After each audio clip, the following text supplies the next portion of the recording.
Namasté tout le monde! Bienvenue à cette journée où on se parle de différentes techniques et exercices pour mieux apprécier les petits plaisirs, les petits bonheurs du quotidien, pratique de pleine conscience pour mieux savourer la vie et se réjouir. On en a bien besoin en ce moment. Alors prenez le temps de vous connecter tout le monde à la maison. Installez-vous déjà pour la méditation. N'oubliez pas, c'est toujours un enseignement, une pratique. Alors, bon lundi tout le monde. Bienvenue à Linda, Anne, coucou Chantal. J'en ai manqué quelques-uns au début, là, je suis désolé. Bonjour Denise. Allô ma petite gang d'amour. Coucou Jocelyne. Mon Dieu, c'est vraiment comme un rendez-vous de famille. Quotidien. En tout cas, moi, je me réveille tous les matins, là, je fais tous mes étapes du matin en pensant à vous. Hein? Même me coiffer, installer mon petit setup. En passant, ceux qui étaient là, allô ma belle Danielle, coucou Louise, bon matin Claude, allô ma petite maman d'amour que j'aime. C'était la fête à ma maman hier. Oui, 45 ans, non. Je l'aime d'amour. Allô Marie-Claude, coucou Nancy, allô Joanne. Alors bon matin tout le monde, profitez-en pour vous brancher, pour nous envoyer une petite envolée de cœur matinale. J'ai reçu aussi certaines propositions de sujets, alors allez-y. La semaine prochaine, si on continue, puisque là on avait dit 1 semaine, 2 semaines, 3 semaines, 4 semaines, la semaine prochaine on va continuer. J'aimerais que ce soit uniquement des sujets que vous m'ayez proposés. Alors, j'ai déjà quelques propositions qui sont rentrées. Fait que pendant les méditations ou après, gênez-vous pas, vous pouvez me les envoyer en message privé, comme sur mon Facebook personnel, comme dans les commentaires ici.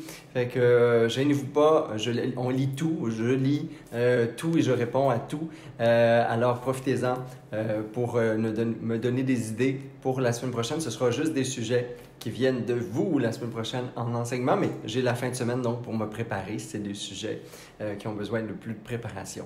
Alors voilà, aujourd'hui, on se parle des pratiques et des exercices de pleine conscience, des pratiques bouddhistes qu'on fait souvent dans des retraites, dans le cadre d'ermitage ou dans les monastères, qui sont des pratiques pour réapprendre à apprécier davantage le quotidien. Et là, on en a bien besoin parce que notre quotidien, si vous êtes comme moi, il commence à ressembler à une petite roue qui tourne tout le temps. On a bien beau changer de cases, les petites activités, mais on dirait qu'on joue avec les mêmes petits morceaux de robot. Fait que on a besoin de cette pratique-là. J'ai pensé que c'était bien puisque moi, je le mets en pratique de plus en plus et je rentre dans ces pratiques-là qui d'habitude sont davantage mes pratiques en retraite. Et là, je pense que c'est un beau matin pour s'en parler. Regardez aussi comment notre cerveau fonctionne par rapport aux petits, aux grands plaisirs de la vie. Parce que finalement, c'est ainsi, du point de vue bouddhiste, on est comme en détox. Moi, je pense qu'on est en détox d'une surcharge pour la plupart d'entre nous, là. Puisque je parle à des gens qui habitent le Canada, qui habitent en France. On est en détox de beaucoup d'activités, beaucoup de stimulation, beaucoup de plaisir, beaucoup de stimulation des sens, beaucoup de possibles dans notre tête, beaucoup de rêves, beaucoup de voyages ou beaucoup d'activités. On hésite entre s'acheter un nouveau chalet ou vendre la roulotte ou le camp de chasse, je sais pas, je parle à ma mère hier. Fait que c'est comme des grandes préoccupations qu'on a. Et il y a un facteur dans le cerveau qui s'appelle l'habituation. L'habituation, c'est souvent ce qu'on voit au niveau des personnes qui ont des addictions, qui ont des dépendances. L'habituation a été étudiée au niveau des drogues, de l'alcool, du sexe, etc. Mais c'est aussi dans la vie de tous les jours. Quand on est habitué à en avoir beaucoup, trop souvent encore, eh bien, on vit dans l'illusion aussi que ça va toujours goûter meilleur. Mais c'est pas vrai. Dans le cerveau, puis la psychologie humaine aussi, fait en sorte que plus on en a, moins on apprécie. Fait que finalement, peut-être avant le confinement, on était un peu dans le syndrome de Noël. Tu sais, de l'enfant avec les 70 000 cadeaux de Noël. Moi, il me semble que j'appréciais plus à l'époque où j'en avais 4, 3, 2, 1 et que je jouais avec tout le temps, que l'époque où on en avait des dizaines ou 15, 20, puis que finalement, l'enfant, il voulait juste le prochain. On est un peu comme ça dans notre vie aussi. En tout cas, moi, des fois, je suis comme ça aussi. Dans la dernière année, j'avoue humblement, là, tous les écolos du monde, même si il y a plein de réformes environnementales là, dans le monde de l'avion et tout, moi j'ai fait 14 voyages dans les derniers 18 mois, beaucoup pour le travail entre autres. J'ai par exemple resté dans les mêmes endroits, ne retournant pas au Québec pour économiser les billets d'avion, pour pas polluer le monde. Mais je me suis rendu compte que j'appréciais beaucoup moins le fait de voyager, le fait de l'aventure, l'émerveillement et ainsi de suite. C'est là parce que c'est là dans mon cerveau. Et j'ai mis en pratique les exercices, la méditation qu'on va faire ce matin ensemble. Justement, dès que je me rends compte que mon cerveau, moi je déjoue le cerveau, c'est ce qu'on fait en méditation souvent, on entraîne le cerveau pour pas qu'il soit pris dans ses patterns et ses habitudes. Fait qu'au lieu de plus apprécier notre petit verre de vin, puisqu'on est rendu à 4 verres de vin par jour, de plus apprécier nos voyages, parce que finalement, toutes les années, on sait qu'on va partir en voyage.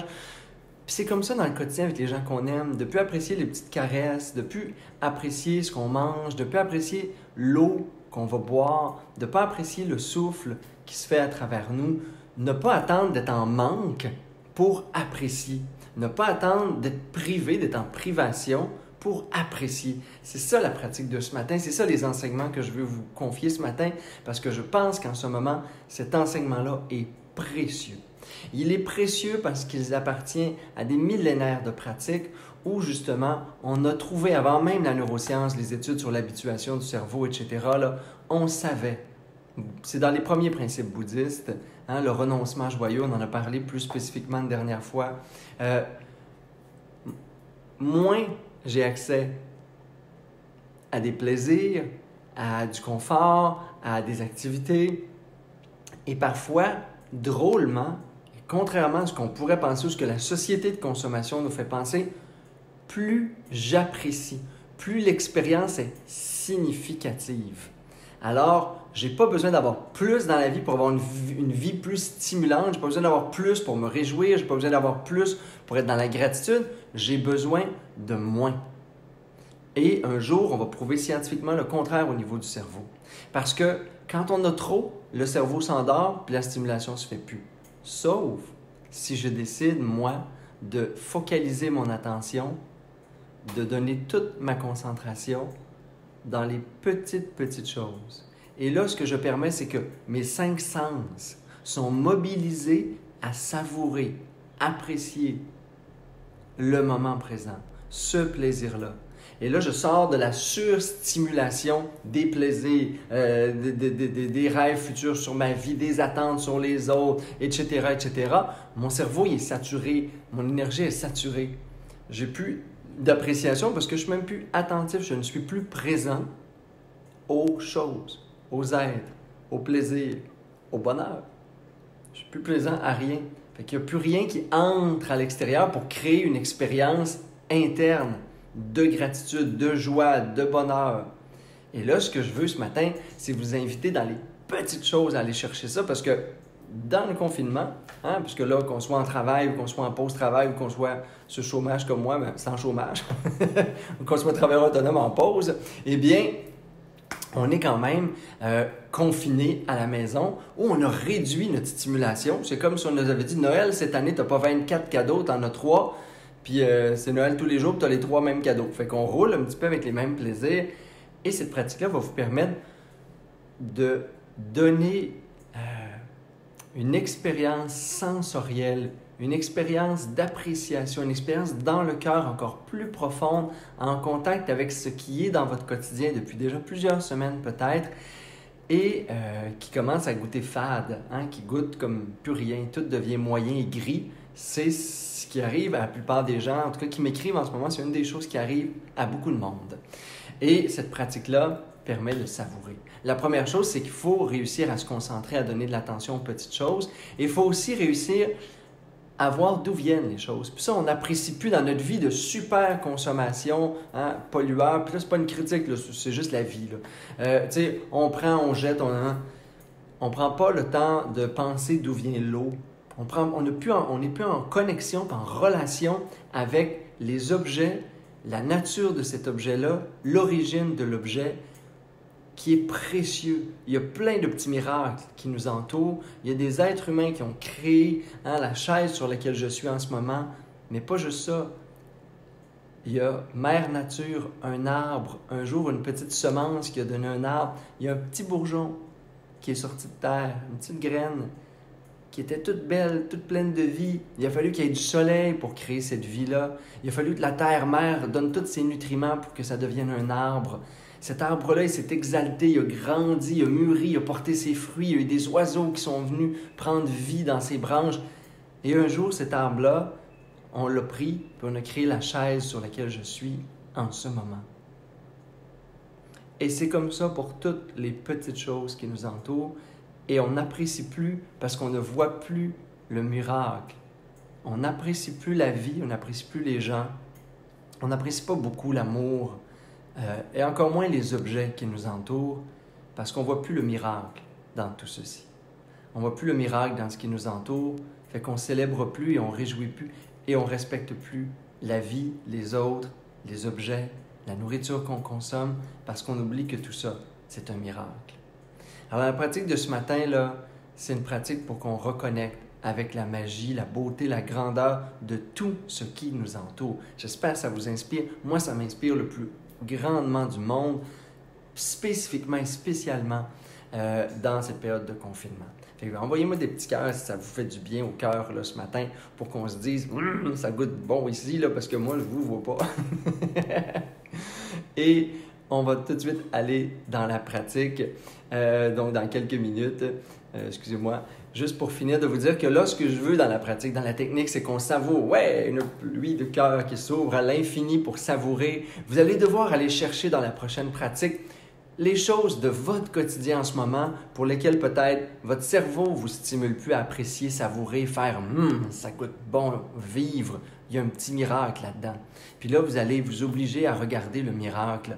Et je vais vous donner quelques autres exemples. Ça, c'est l'exemple d'une chaise, mais l'exemple de l'eau. Hein? L'eau, là, avec laquelle on est en contact pour se laver,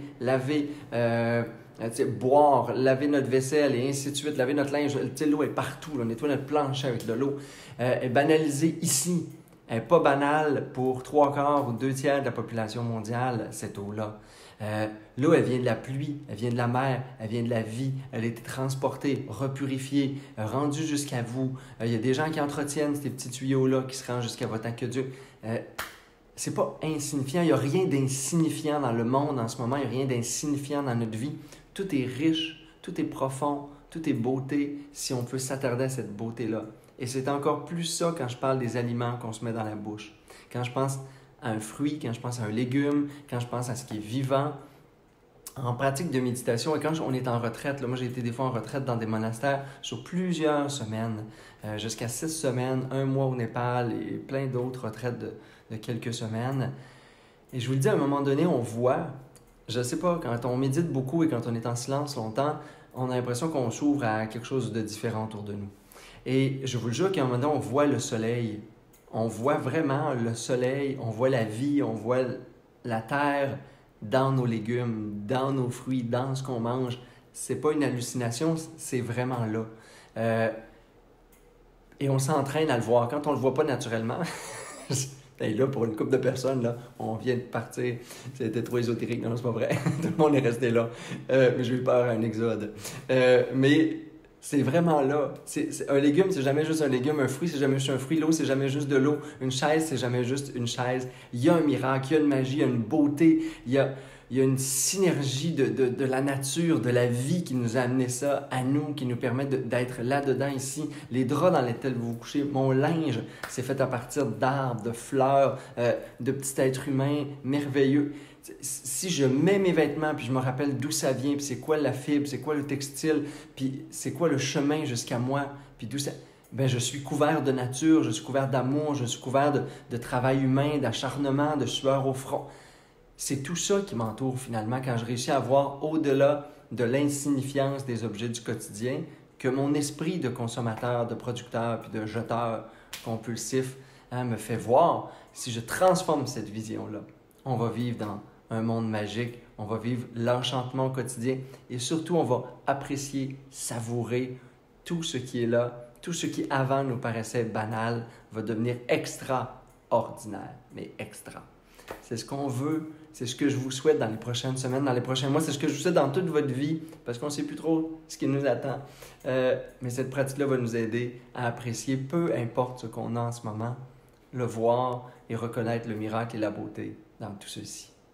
Et je ne parle même pas des petits câlins, puis des coucous de vos enfants le matin ou de votre amoureux, ou des regards tendres de la personne avec qui vous habitez, qui sont aussi un miracle. Quand l'amour se déverse dans les gestes, il y a aussi un miracle là-dedans.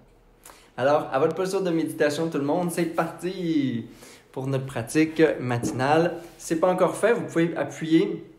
Il y a des petits pitons partage partout sur les vidéos en direct comme ça, hein, comme Isabelle Fontaine hier qui a partagé notre méditation active. J'ai reçu plein de super messages de gens qui, grâce à elle, ont découvert cette pratique-là, que ça leur a fait du bien, que c'est ce qu'ils cherchaient dans leur vie. Fait que gênez-vous pas. Vous ne savez pas à qui ça peut apporter, à qui ça peut faire du bien.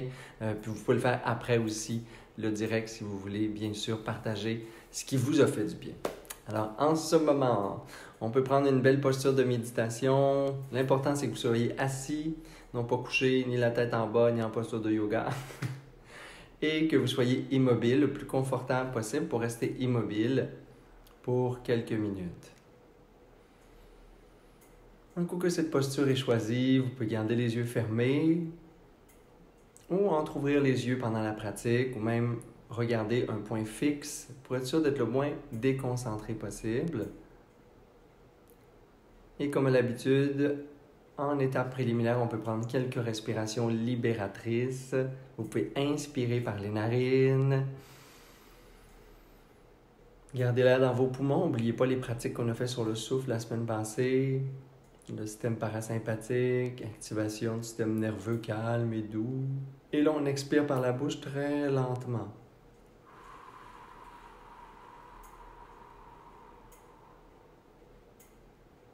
On inspire profondément par les narines.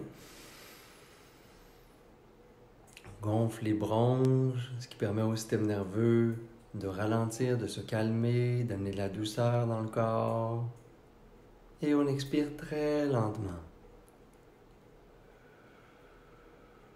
Ce qui active le système parasympathique.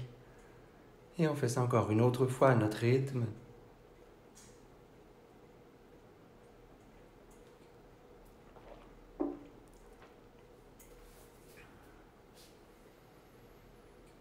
Et on prend le temps de concentrer notre attention sur les narines. On a besoin d'être capable de se concentrer, développer l'attention, qui sont les premiers pas dans toute pratique de méditation, pratique spirituelle. Et pour pratiquer ces qualités d'attention et de concentration, vous pouvez observer tout simplement les légères sensations à l'extrémité de vos narines. Et là, j'ai animé les enfants en fin de semaine. Faites-le comme un enfant, encore plus sympathique. Imaginez que tout simplement, vous suivez les sensations de fraîcheur à l'inspiration et les douces sensations de chaleur à l'expiration. Et laissez-vous bercer par le souffle. Laissez-vous être à nouveau émerveillé par ces légères sensations.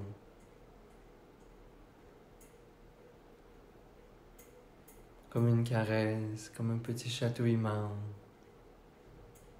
comme un petit miracle aussi. Chaque inspiration amène la vie à l'intérieur de vous, permet à la vie de se faire dans votre corps. Et chaque expiration libère tout ce qui est inutile.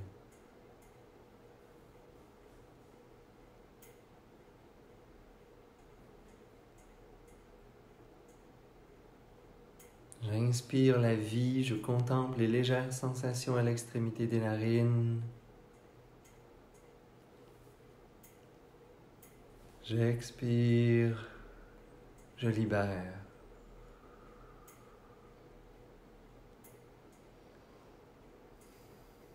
Et encore pour un court instant, je contemple le souffle comme si c'était l'objet le plus précieux du monde.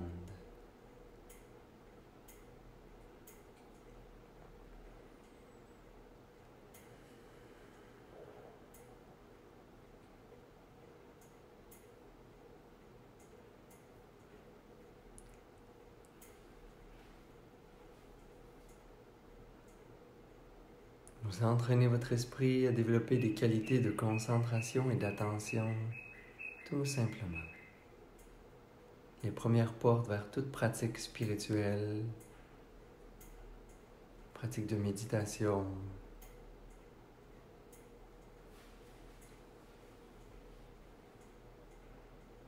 Et vous générez une motivation juste pour votre pratique.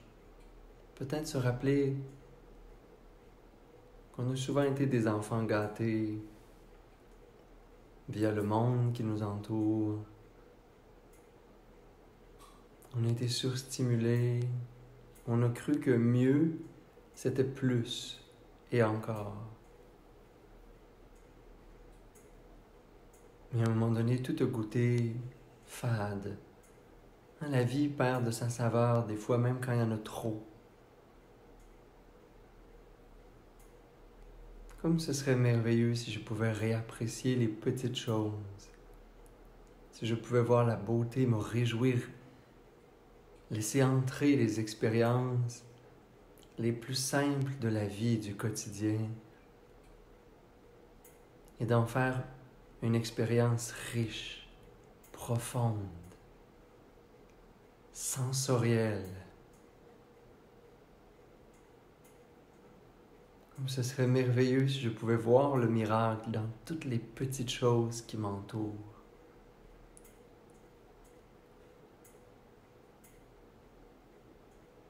Et à nouveau savourer la vie, enchanter ma vie dans le quotidien, grâce au quotidien. Parce que parfois, moins, c'est mieux.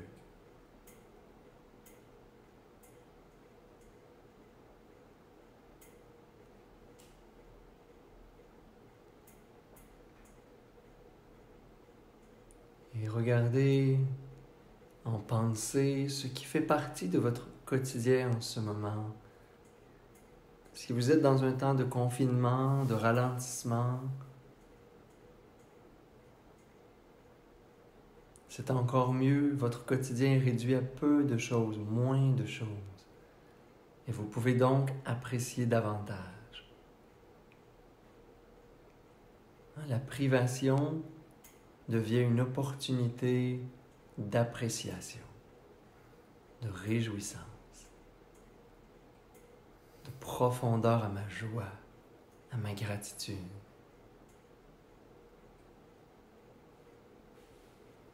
Respirez et regardez ce qui dans votre vie de tous les jours, regardez dans ce qui habituellement vous paraît comme le plus banal.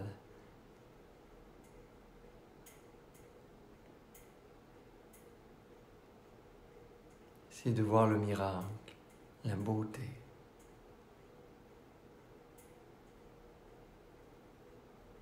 D'où vient l'eau, d'où viennent les aliments? Qu'est-ce qui vous entoure vraiment? Qu'est-ce qu'une chaise? Si ce n'est pas un petit grain de vie qui a mûri dans la terre-mère, qui a grandi grâce à l'énergie du soleil, qui a porté des fruits, la vie, et qui à sa mort a porté comme héritage son bois, qui aujourd'hui a fait une chaise.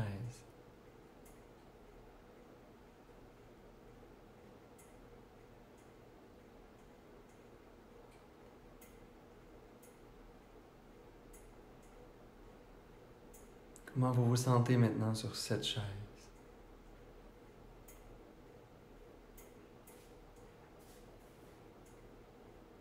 Comment vous vous sentez quand vous choisissez de voir l'origine de la nourriture?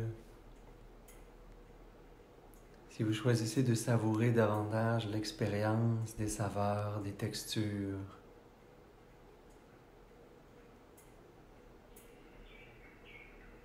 si vous choisissez d'apprécier comme quelque chose de tellement riche, beau et profond, chaque petite chose du quotidien, tout vient de la nature.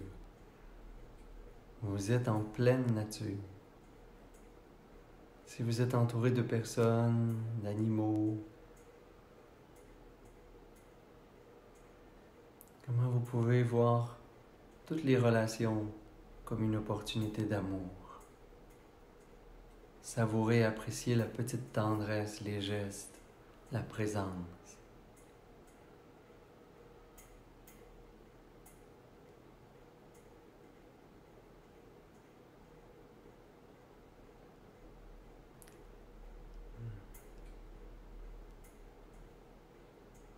Choisissez que ça vous en prend pas plus pour apprécier la vie, pour que chaque expérience goûte bon.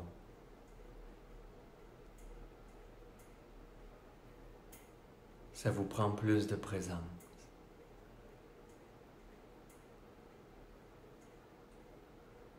Ça prend plus d'ouverture de cœur à chaque instant, devant tout ce qui vous entoure. Ça prend un esprit qui peut voir le miracle et la beauté dans chaque chose. Ça vous en prend moins.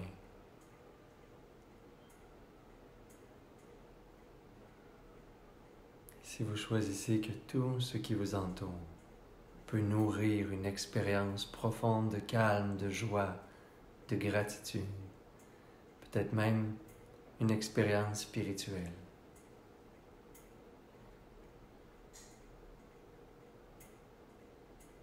Pensez, revoyez dans votre vie, dans ce qui vous entoure, dans votre quotidien en ce moment, comment vous pouvez transformer tout ceci en une expérience de présence, d'appréciation.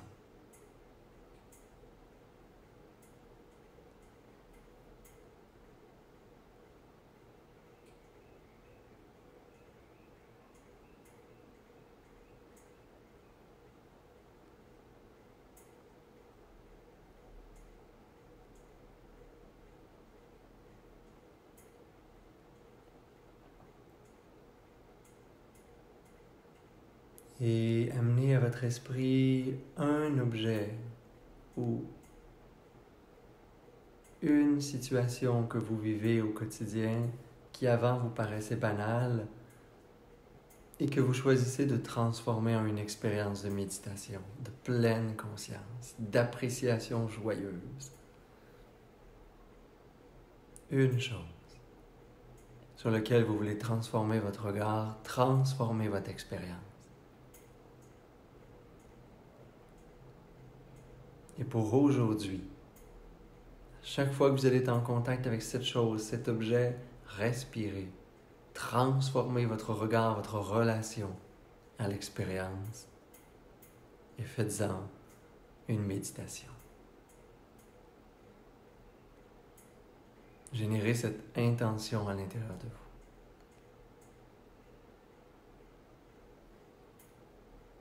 Juste aujourd'hui, générez la volonté dans cette pratique.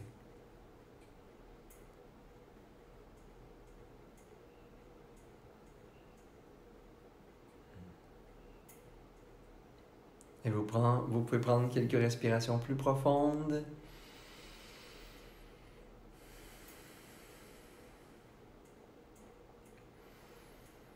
Amenez vos mains ensemble en namasté, on peut les frotter légèrement. Amenez les mains au cœur.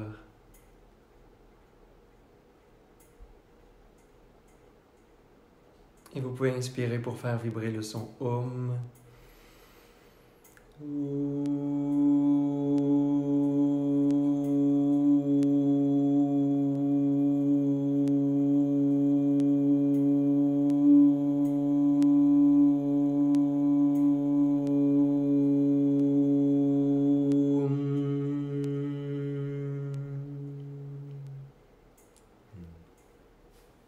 Namasté tout le monde, Aladam.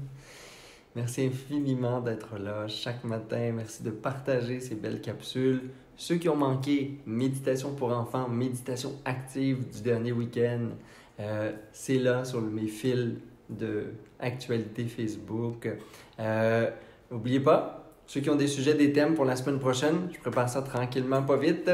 Et sachez aussi, parce que j'ai beaucoup de questions pour retrouver des capsules, etc. On est en train de toutes les mettre en ordre. La première semaine est déjà là. Si vous avez manqué, comme voilà 4 semaines, les pratiques et les enseignements, ma chaîne YouTube, c'est super simple, c'est Martin Bilodeau. Si vous cherchez Martin Bilodeau YouTube, vous allez me trouver. Les capsules sont là, ils vont être toutes mises en ordre. C'est beaucoup plus facile après ça de les revoir, de naviguer dedans. Pour certaines personnes, de les partager. Il y en a qui m'ont demandé de partager par courriel. Alors voilà, on fait tout pour que ce soit le plus accessible possible.